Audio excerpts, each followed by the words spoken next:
ang buhi diha kang Kristo siya nagasidlak. So kung buhi ta diha sa Ginoo, dapat musidlak ang atong kinabuhi. Ingon ang pulong sa Ginoo, walay magdagkot sa iyang suga, aron lamang tabunan sa gantangan. Kung dili iya kining ibutang diha sa patunganan, aron daghan ini ang madanagan o daghan ini ang maiwagan. Kumusta man ang atong kinabuhi? Nagisguta may tungod sa buhi nga pamatuod.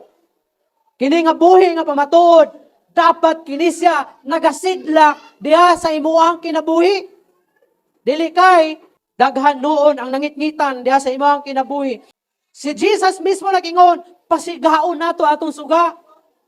Kano sa kita nakabaton og suga?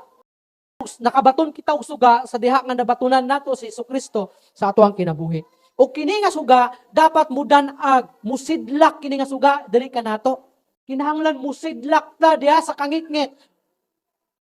Pinigsiga sa suga mudagan ang kangitngit. Ang kalibutan nagsimbolo sa kangitngit.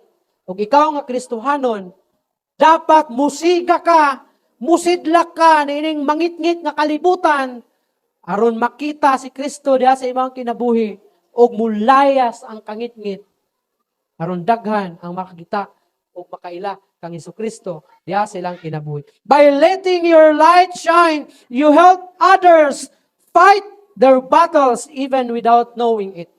Mahimong gamiton ikaw nila nga inspirasyon aron sila mulahutay sa battle nga ilahang gisalmutan, sa gubat nga ilahang gisalmutan sa ilang kinabuhi. Kaya nakita nila imong kinabuhi. Diyon sa nimo pagmadaugon, diyon sa nimo paglahutay, ingon nga usa ka Kristohano. Kay kung nakita ka sa mga dili magtotoo, nga pag-abot sa mga pagsulay, naluya ka. Mingon sila, anong magsimba pa man ko nga. Wa may kalainan gyapon, luya man pud na siya. Dapat maka-inspired atong kinabuhi ba? Maka-inspired ta na pag-abot sa mga pagsulay, nakalahutay ta. Pag-abot sa mga problema, nakalahutay ta. Pag-abot sa mga kaluyahon, nakalahutay ta. Nagmadaugon ta, nagmadasigon ta. Dili kay pag-abot sa mga pagsulay, napukan ka. Kaya mga tao nga nakapalibot sa imo, ingon, Kristohanon, anong di man lagi makadaog sa mga pagsulay? Anong dali naman lagi maapektuhan? Anong dali naman lagi maluya? Nya Kristohanon na siya. Ingon na siya, di na lang, may mga lagad, kay luya, mangganin na siya. Dapat makita nga powerful ta, lig-on ta kay Kristohanon ta, pinasahita. Ang dili Kristohanon nga maglantaw sa imo, murag mas madugangan pa niya problema. Katisling mo ana, nga nagtanaw ka sa tao nga problema, murag magka-problema pud kag-apil. Dapat dili tayo na ana. Dapat ang tao nga dunay problema maglantaw sa tuwa, dili makita nga dunay tay problema. Para ma-inspired sila. Ngayon, ana, di ay pag mga lagad sa Ginoo, bisag na ay problema, dili kaayo ma-feel, di kaayo makita.